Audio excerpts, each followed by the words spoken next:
Lalu bentuk-bentuk perilaku sulit, maksudnya bentuk-bentuk perilaku sulit ini yang saya maksud lebih kepada remaja sulit, gitu ya. Jadi remaja sulit itu pasti memiliki perilaku sulit. Banyak menunjukkan perilaku sulit. Ya. Tetapi perilaku sulit itu belum tentu dari remaja sulit. Kadangkala remajanya baik-baik, tapi ada waktu-waktu tertentu itu kok dia mungkin lagi kecewa, dia lagi kesel. Nah, menunjukkan perilaku sulit.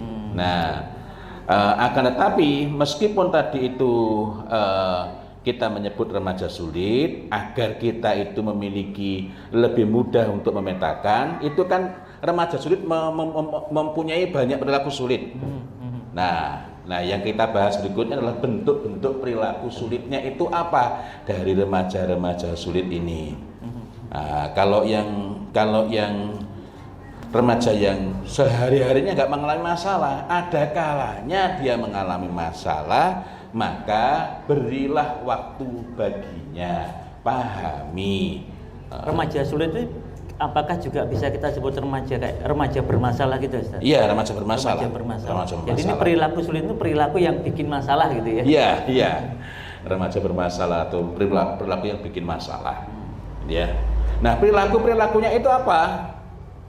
Nah, yang pertama ini saya sebenarnya sangat ingin membahasnya sekarang, tetapi karena banyaknya contoh, banyaknya bentuk perilakunya sendiri dari wujud perilakunya sendiri, sehingga perlu pembahasan tersendiri. Kali ini saya akan sebutkan sekilas terlebih dahulu. Insya Allah pertemuan yang akan datang, mudah-mudahan Allah Ta'ala mudahkan, karunia panjang umur, Allah Ta'ala tambahkan ilmu kepada kita semua dan berikan rezeki kefahaman. Insya Allah kita akan bahas ini atau dibahas yang lain, tapi saya berpikir bahwa membahas ini secara lebih rinci. Jadi perilaku apa itu yang saya sebutkan ini tadi? Perilaku manipulatif. Memanipulasi keadaan. Nah, ini termasuk yang paling banyak. Justru karena yang paling banyak itulah enggak saya bahas sekarang, karena sebelum itu kita perlu memahami hal-hal pokoknya, hal-hal prinsipnya. Ya. Jadi sekali lagi, ini tidak kita bahas sekarang, ini kita bahas pada kesempatan lain insya Allah. Saya hanya ingin menunjukkan salah satu contohnya saja, salah satu wujud perilakunya saja. Misalnya, orang tuanya, emaknya atau bapaknya sebenarnya berbicara kepada anak itu dengan nada yang normal, volume suara yang normal, tidak tinggi, gitu. Tetapi anaknya kemudian menyampaikan dengan meledak-ledak, "Mama itu jangan bentak-bentak aku terus." Mamanya bingung dulu, aku ingin bentaknya kapan?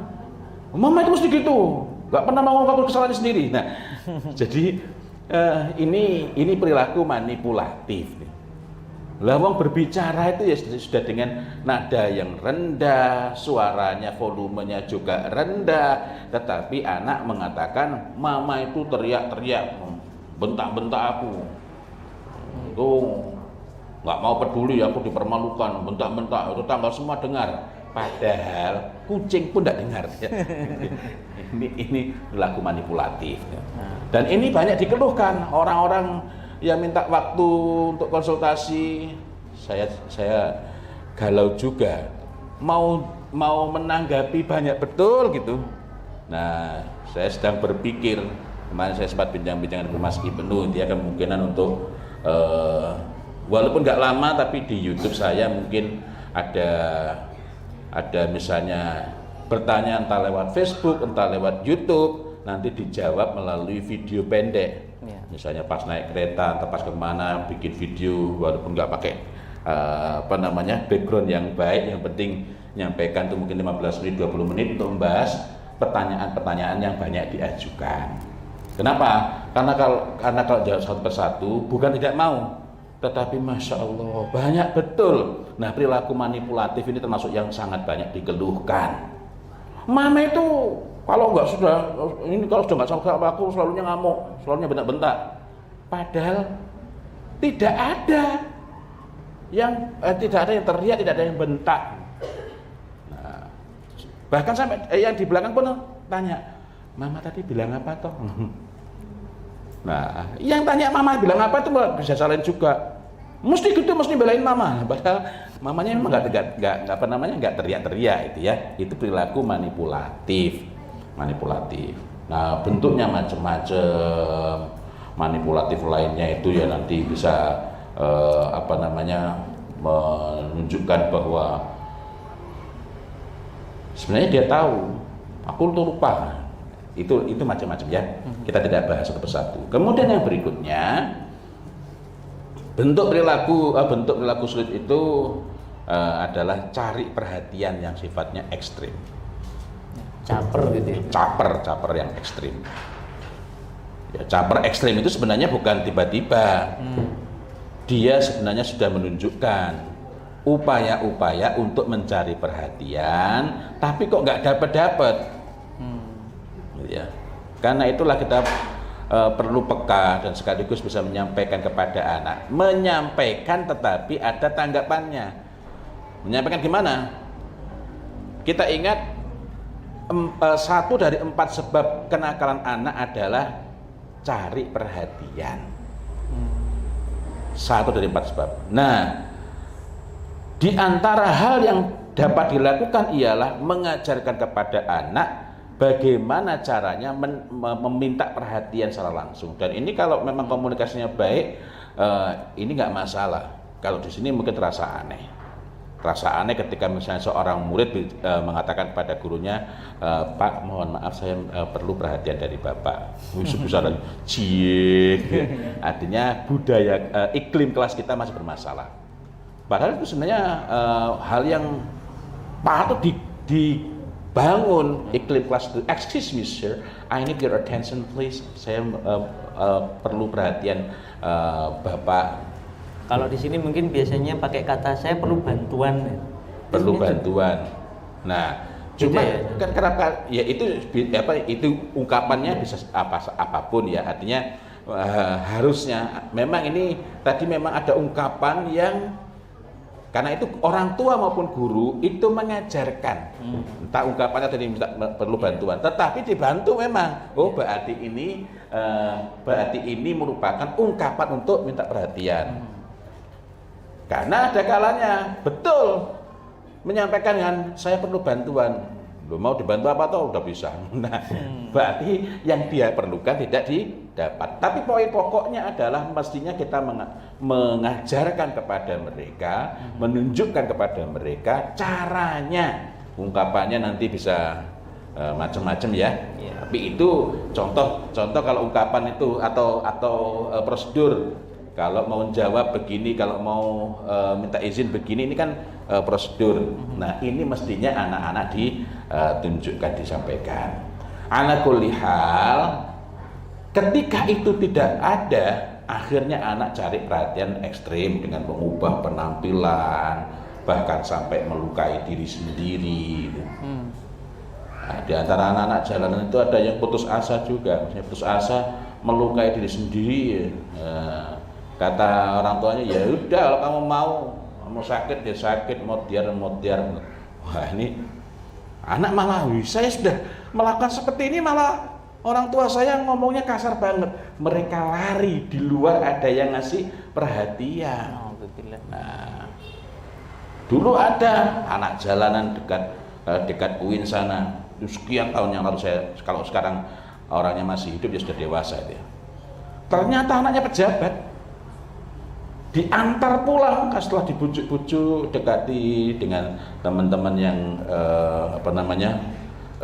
peduli dengan anak-anak jalanan itu. Setelah dibujuk-bujuk, setelah diyakinkan, diantar pulang, akhirnya nggak jadi. Dan itu menjadi waktu terakhirnya sudah dia nggak mau lagi. Kenapa? Karena begitu mau masuk, ya bapaknya merespon dengan tidak baik dan ibunya merasa malu karena pejabat ya. Nah, ini naudzubillah min dzalik.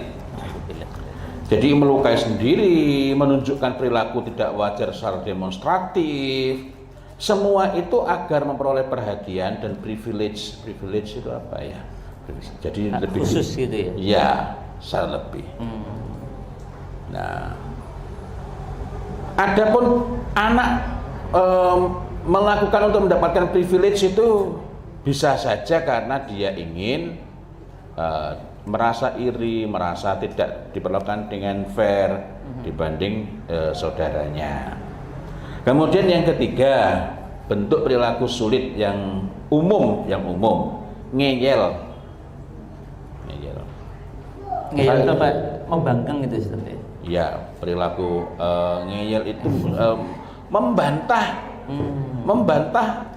Suka membantah perkataan orang tua gitu. bukan untuk meminta argumentasi. Oke. Yang penting membantah. Bahkan ketika orang tuanya menyampaikan hal yang semula pendapatnya anak, dia membantah juga itu. Membantah dan perilaku membangkang. Ya. Bedakan dengan remaja termasuk anak-anak yang memerlukan penjelasan. Nah, dalam beberapa kasus orang konsultasi, anaknya sebenarnya bukan ngeyelan, bukan. Tetapi anaknya ini memang kritis dan meminta penjelasan. Tetapi ditolak duluan. Kamu tuh nggak percaya sama Umi. Bukan nggak percaya, justru karena percaya itulah anak itu masih tanya sama emaknya, gitu ya. Nah, jadi bedakan dengan remaja maupun anak yang memerlukan penjelasan dan dia itu kritis terhadap perintah, larangan maupun argumentasi. Untuk bisa membedakannya gimana Ustaz? Kan kadang awalnya sama ya, kita tanya terus. Itu untuk kita membedakan itu. Nah, gimana? di antara hal yang dapat kita perhatikan ialah kalau anak itu memang minta penjelasan, dia mau mencerna penjelasannya. Oke. Ya. Jadi dari responnya anak itu kita bisa tahu ya, anak itu sebenarnya remaja ini sebenarnya membantah atau mencari penjelasan. Mencari penjelasan. Dan kadang-kadang juga memancing kita, tapi memancing bukan dalam arti menjatuhkan. Anak saya dulu juga ada yang seperti itu, artinya suka ngejar terus. Kadang-kadang saya sudah dikasih nota dulu sama istri saya ini. Kenapa? Karena anak misalnya gini, ya kalau Allah menghendaki bisa saja, kalau nggak terbakar. Dia bilang, wah sekarang sudah SMA dia. Wah ini berarti saya perlu prepare. Jadi nggak selalu siap sebenarnya, cuma karena sudah dapat bocoran terlebih dahulu, ya. Ini mikir, ini apa ini? Kayak orang mau ngisi materi, ini apa yang harus saya lakukan? Pagi-pagi nganter ke sekolah dari rumah sampai Balong kan 11 kilo, ya. Pas 11 kilo, 11 ke Mantol. Nah itu nanti bincang-bincang. Kadang-kadang anak memang ini terus mengajukan argumentasi tandingan, misalnya. Tapi bukan membantah itu ya sebenarnya. Bukan. Begitu dia merasa puas, begitu dia merasa mendapatkan sesuatu, itu bisa dipegangi. Ya contohnya yang saya juga sempat emosi gitu ya, karena saya tahu dia suka baca. Ya. Saya tahu dia kelas 3 itu membaca buku Bangkit dan Runtuhnya Andalusia. Itu oleh Profesor SD ya? Profesor Dr. Rohib Asirjani. Nah, dan juga beberapa buku tebal lainnya. Yang buku itu saya belikan itu ya gara-gara dia tanya, kok bisa runtuh? Waduh, pusing saya ya. Nah, cuma setelah dialog, itu Bapak nggak bisa jelaskan. Tapi ada sebabnya. Kok Bapak nggak bisa jelaskan kenapa? Bapak itu sudah baca. Karena sebenarnya tanya, ya Bapak itu jangan cuma omong doang. Bapak itu bicara ke banyak orang tapi malas belajar. Waduh. Ini ya bisa emosi juga. Pas pandemi yang lalu juga dia itu memilih untuk satu ruang dengan saya. Jadi kalau saya ngisi itu dia di belakang. Wah, memperhatikan itu. Ya, kayaknya dia baring-baring dan kemudian saya dikomplain. Bapak itu kan sering diminta bicara, ya. Ya Bapak itu ya harus belajar, jangan bicara itu terus. Loh gimana nak? Lah yang satu ini minta temanya ini, ya Bapak bilang. Kalau seperti itu nanti Bapak malah nggak belajar.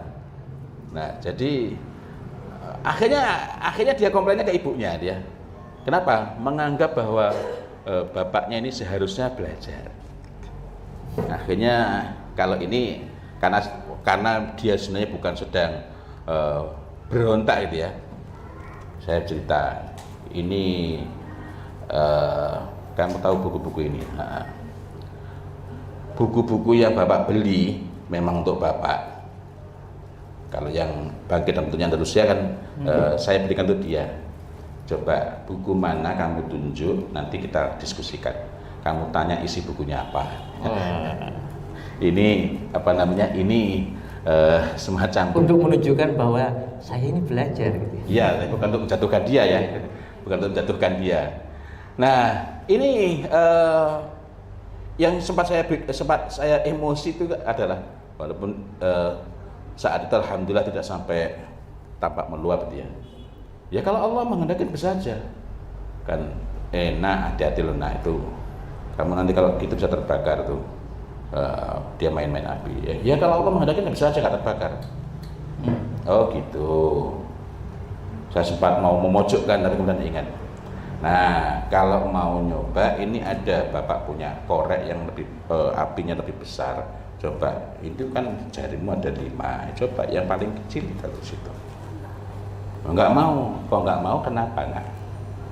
Ya, nanti kalau terbakar gimana? Ya kan belum tentu. Kalau Allah menghendaki nggak bisa saja enggak. Ya tapi kan api itu biasanya panas. Kok kamu bisa mengatakan ini pasti panas? Ya kan kita itu pegangannya pada kebiasaan Pak. Biasanya panas. Oh gitu. Nah, kok Nabi Ibrahim itu diceritakan kenapa? Jadi ini kalem ya. Dalam hal ini anak memang masih tanya, walaupun ada kalanya menyulut emosi.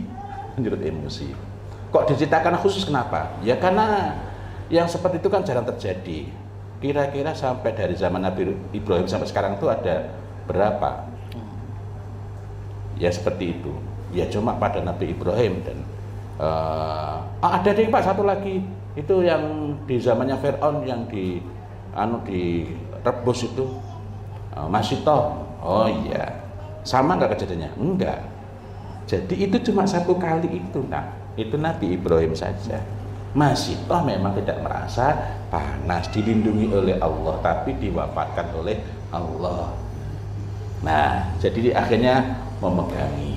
Artinya kalau itu kalau saya jelaskan prinsipnya. Jadi hal-hal yang biasanya berlaku, kaidah yang berlaku untuk alam semesta ini yang Allah tetapkan itu sunnatullah itu disebut hukum alam. Jadi hukum alam terhukum dari Allah.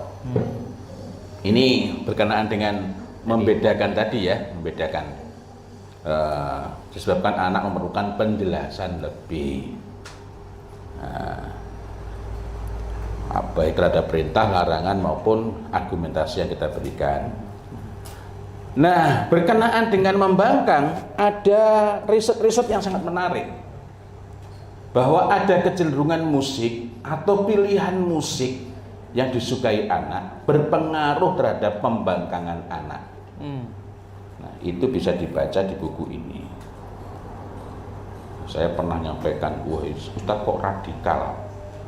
Radikal itu artinya radikal itu berasal dari kata radix yang artinya akar, fondasi. Jadi radikal itu maknanya adalah orang yang ketika memberikan alasan, memberikan pendapat, menunjukkan sikap, memiliki dasar yang kuat.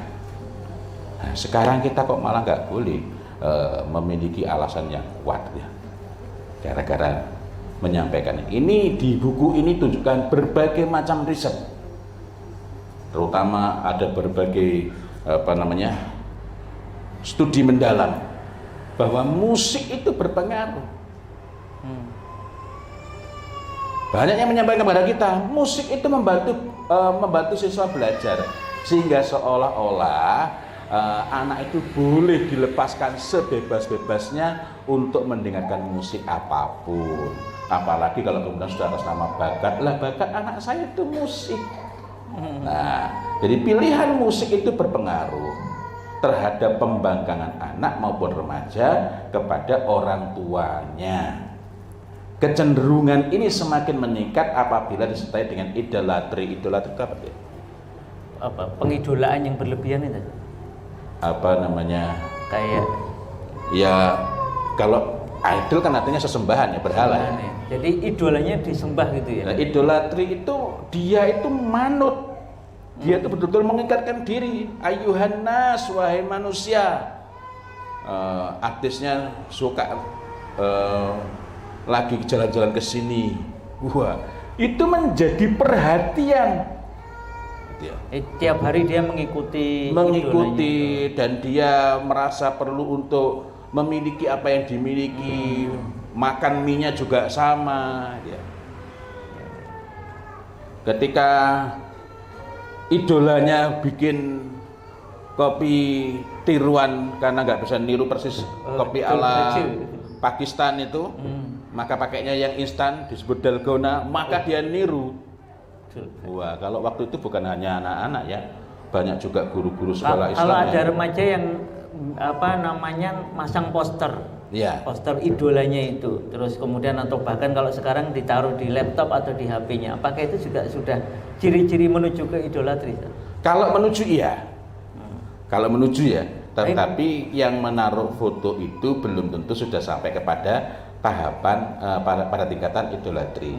Tetapi jika ini dibiarkan, tidak ada penanganan, maka ini dapat mengarahkan anak, memudahkan anak untuk sampai kepada tingkatan idolatri. Jadi kalau sudah sampai idolatri itu, maka apa yang dikatakan oleh artis itu jauh lebih berpengaruh dibanding qala Allah Ta'ala fil Qur'anil Karim maupun qala Rasulullah sallallahu alaihi wasallam.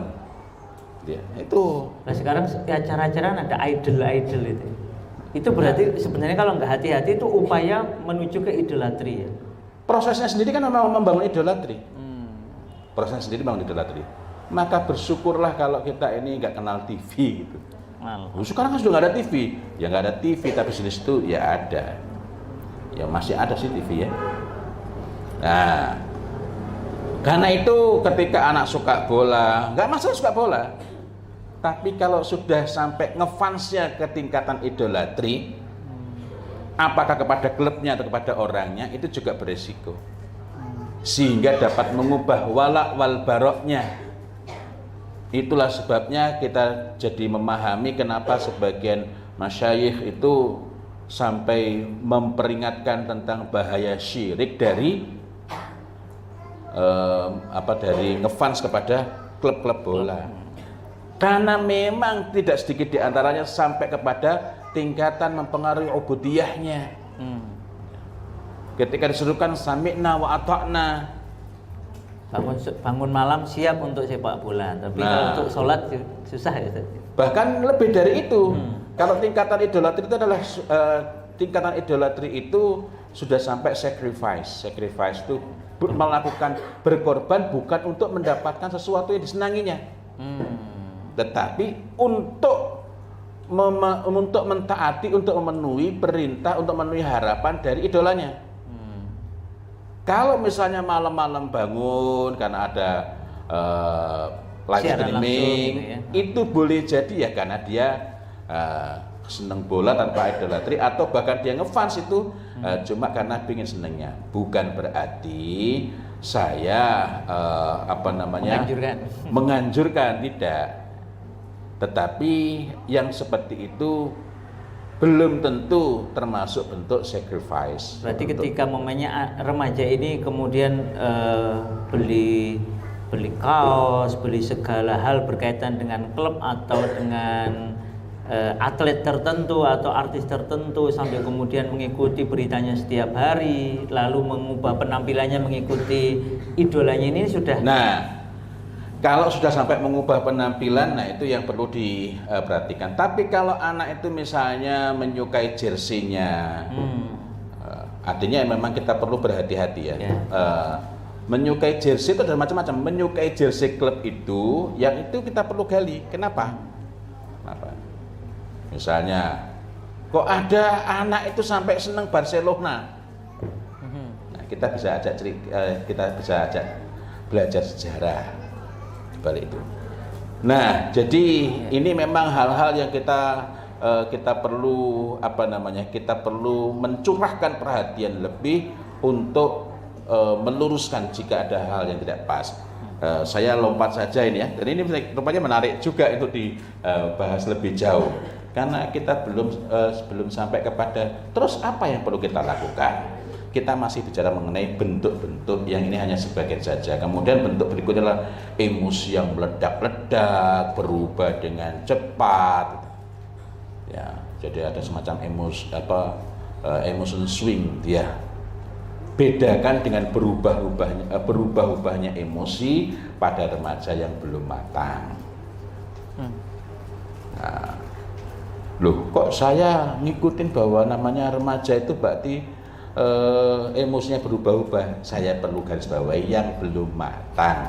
Bukan berarti itu yang seharusnya, tetapi memang nyatanya ada yang seperti itu. Karena itulah saya sebenarnya sangat berharap ada kajian yang sifatnya runtut, membahas tentang remaja, tapi ketika anaknya masih kecil.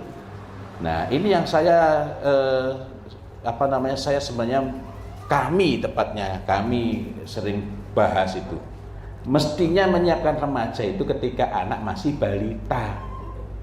Cuma ketika saya diundang berbagai TK itu mengajukan, wah kami ini PAUD. Nah iya, itu karena PAUD itu, ya, mestinya begitu. Nah, ini tentu saja bukan salah mereka. Salahnya siapa? Salahnya yang paham tidak memahamkan. Nah, jadi termasuk ini salahnya beliau juga, ya. Kami bukan menganggap kami ini sudah sangat paham, tidak. Cuma kami ini pernah menghabiskan waktu cukup lama untuk setiap pekan diskusi. Malam diskusi, siang ketemu juga diskusi, hari Kamis, malamnya Selasa malam diskusi, kadang sampai tengah malam. Ya. Berikutnya lagi mencoba-coba miras dan narkoba. Ya. Kalau ini saya dulu pernah penasaran itu waktu SMA kelas 3. Jadi saya itu setiap kali mau masuk, saya dulu sekolah di SMA Negeri 2 Jombang, masuknya itu jam 6:30. Oh. Jadi memang sekolah saya agak unik gitu ya. Nah, di dekat sekolah ada anak, jangankan jam 6:30, udah jam 7 lewat itu masih duduk-duduk nongkrong, geng-geng gitu.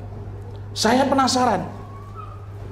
Saya lalu mencoba menelusuri, semacam bikin riset kecil-kecilan tapi tanpa metodologi yang kuat gitu. Observasi partisipatif. Jadi observasi partisipan ya. Saya mencoba mencari tahu gimana caranya bisa melebur sama mereka, diterima, dan satu hal, nilai positifnya, solidaritas mereka itu memang sangat kuat. Solidaritas mereka, dan itulah yang rupanya mereka tidak mendapatkan ketika di rumah, tidak mendapatkan dari keluarganya. Karena ketika di geng, mereka itu antar anggota geng itu sangat perhatian. Ya.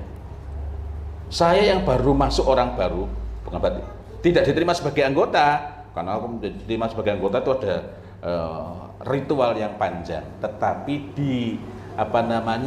diterima sebagai bagian orang yang tidak tertolak gitu ya. Nah, lalu dari amatan itu saya bikin tulisan panjang untuk harian Surabaya Pos. Nah, tetapi editornya waktu itu, Masya Allah sangat baik, itu yang membimbing saya mengarahkan untuk menulis di kolom yang bukan untuk pelajar. Tadi kan itu untuk pelajar, kolom untuk para pendidik, sehingga akhirnya saya lebih sering nulis artikel di halaman yang sebenarnya disediakan untuk para dosen dan guru gitu ya. Terus atas namanya pemerhati pendidikan itu. Pemerhati pendidikan. Pemerhati pendidikan. Nah, kemudian berikutnya bentuk perilaku sulit lainnya adalah tunduk di bawah pengaruh teman ya. Sehingga menabrak aturan maupun batas-batas yang dipegangi oleh keluarga.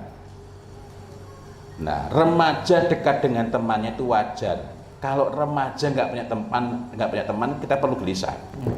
Tetapi remaja yang berada di bawah pengaruh teman, dia tidak lagi mampu untuk menakar dan menimbang dengan agama, nilai orang tua, dan bahkan jangankan dengan nilai orang tua maupun nilai yang selama dipeganginya, dengan sikapnya sendiri pun dia tidak berani berkata tidak. Kenapa? Karena betul-betul takut, semacam dicengkeram dia. Takut. Kenapa? Takut kehilangan. Takut kehilangan. Sehingga ini betul-betul apa yang dikatakan oleh kelompoknya atau oleh pemimpin kelompoknya itulah yang lebih dipegangi. Nah, prinsip-prinsip penanganan sambil lihat jam tadi diwanti-wanti sebenarnya sama Mas Fatah. 45 menit tadi Ustaz. Maksimal 45 menit presentasinya. Lah ini baru kita kan bentuk-bentuknya aja belum Tapi ini sebenarnya menarik nih untuk ibu-ibu sebenarnya memahami bentuk-bentuk perilaku ini penting ya, karena ini pemetaan. Seringkali kita ini orang tua atau pendidik itu tidak bisa memetakan. Nah, kalau kita punya peta perilaku ini akan sangat membantu untuk melakukan tindakan selanjutnya, insya Allah. Nah, betul. Dan sebenarnya kalau kita mau memahami dengan baik, ya nanti masing-masing bentuk itu dibahas. Nah, tapi kali ini kita berbicara mengenai prinsip penanganan secara umum.